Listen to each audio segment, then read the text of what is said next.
Hey y'all, welcome back to the Cold Dirty Garage, and today we're going to do the first episode in an ongoing series called Discogs Random Reviews, where basically I hit the random item button on Discogs.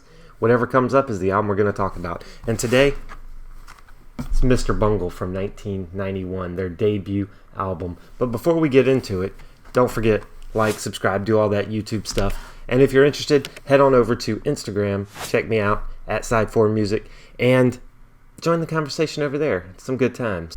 Mr. Bungle, debut album, right? It's I guess it's probably best known now for being Mike Patton, from Faith No More, Mike Patton's first band, or at the very least, the first band that he was known for. In fact, it was the original demos of Mr. Bungle that got him the gig in Faith No More in 1988. And then with the success of The Real Thing, Warner signed Mr. Bungle to a deal, and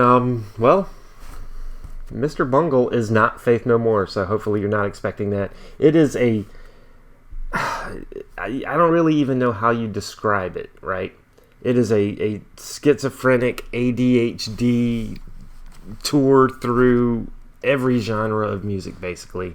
You've got heavy metal at one point, then you've got jazz, you've got like easy listening, you've got ska, you've got punk, you've got all kinds of stuff on this. And the thing is, if you're into just like really just messed up time changes and genre changes and everything else, this might be right up your alley.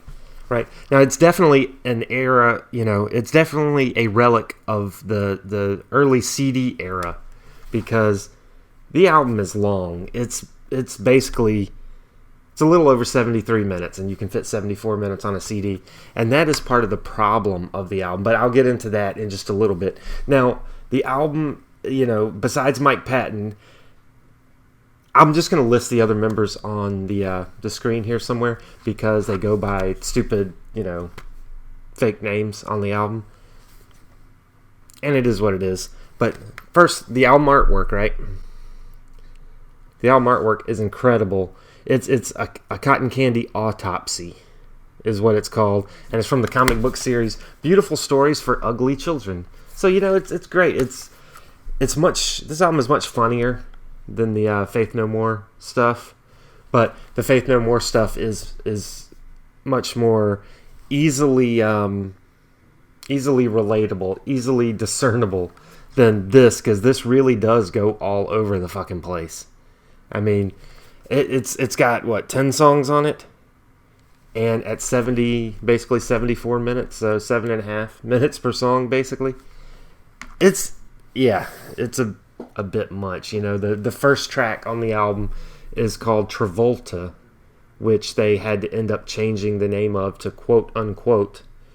But Travolta was the first single off the album, and it pretty much sets the mood, and you're either going to be on board from the beginning, or you're going to think it's like one of the worst things ever, and how the hell could anybody even listen to it? And in fact, some of the reviews from when the album was released basically called it unlistenable.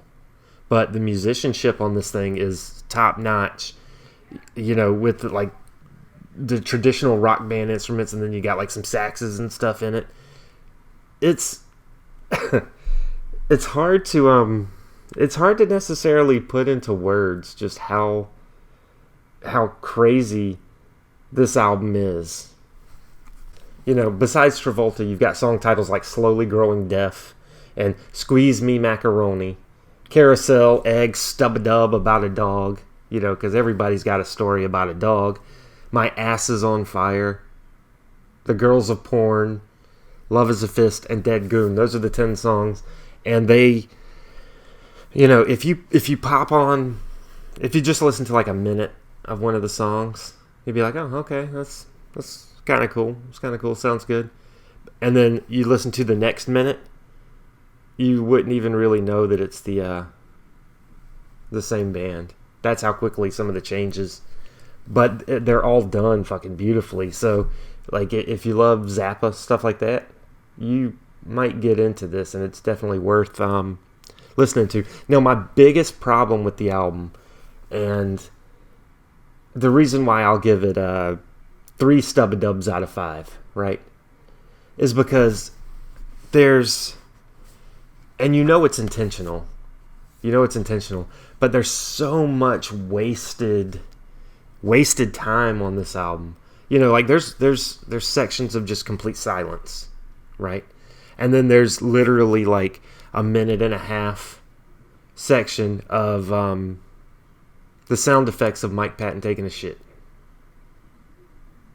And then just long drawn out, just like little interludes and stuff that if that stuff had been cut out, I think this probably would have been for me a 5-star album, because the songs themselves are awesome. But it's all that extraneous nonsense. Like, this is a perfect cassette album. You record it onto your own cassette and you cut out all that other bullshit. And this is a super tight album. Like, Stub-a-Dub is awesome. It's a song about he's a puppy and now his family. And then, puppies don't live forever. So then he becomes a memory. And it's sadly beautiful, but still funny at the same time. And, The Girls of Porn is about masturbation. And it's ridiculously juvenile. So I understand why I loved it so much as a kid. But this is 1991, so this is like peak extreme time, where everything had to be extreme. And they took being extreme to the extreme. So, it's... Here you go. Listen to the song Carousel, right? That is probably the most accessible song, in my opinion, on the album. Listen to that. If you like it, listen to the rest of the album.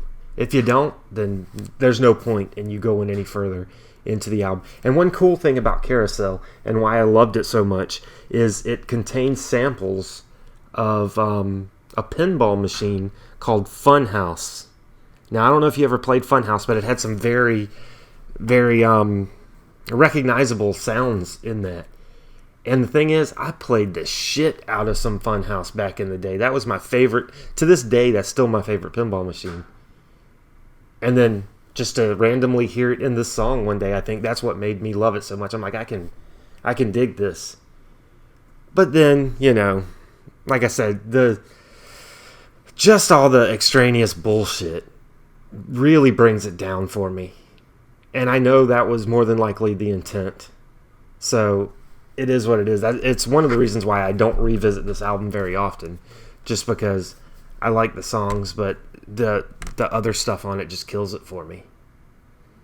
So, what say you? Have you heard Mr. Bungle? Have you heard it? What do you think about it? Did you hear it back in the day, or is this like a new... is this new to you? I would love to hear both sides. I want to hear from people that did know it back then. And did you love it? Did you like it? Did you love it? Did you hate it back then? And then I want some fresh ears to listen to it and say, God, this sucks.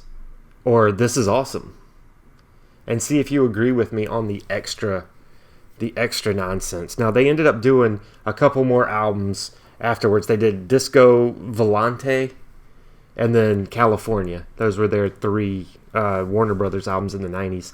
And then they re-released, more recently, their first demo tape, which I can't remember the name of offhand. Something to do with the Easter Bunny or something like that.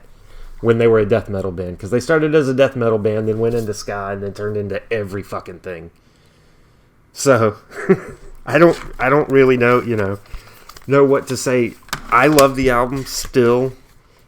Here you go. There's all your lyrics. It's just your basic 90s CD with your lyrics and your fold-out artwork and all that stuff. I still love the album, even if I can't listen to it often, just because of the interludes that totally kill it for me. But it's still, like I said, it's 3.5 stub-a-dubs out of 5 is what I'll give it a rating. This is how I'm going to do it for these random Discog reviews, right? I'm going to go to Discogs on my phone, and I'm going to put it, so you can see it, which is just, my account, basically. And then in the top right, you hit the little button up there, and it pops up random item, and let's see what the next one's going to be. The next one will be a DVD review of Ben Folds Live in Perth from 2005. And that's how I'm going to do it. You never know what it could be. And here's the thing. I got a whole bunch of albums in an instant collection that I haven't listened to. Some I may love, some I may hate. I guess we're going to go on this journey together and we'll see. So anyway, let me know what you think of Mr. Bungle, the 1991 self-titled debut from Mr. Bungle. Like I said, I want to know what fresh ears think, and I want to know what old ears think. Let me know in the comments. And remember, join me over on Instagram for those the daily videos that I'm posting over there in the reels. And it's good times, and I'll see you next time. Hope you enjoy. You better like and subscribe.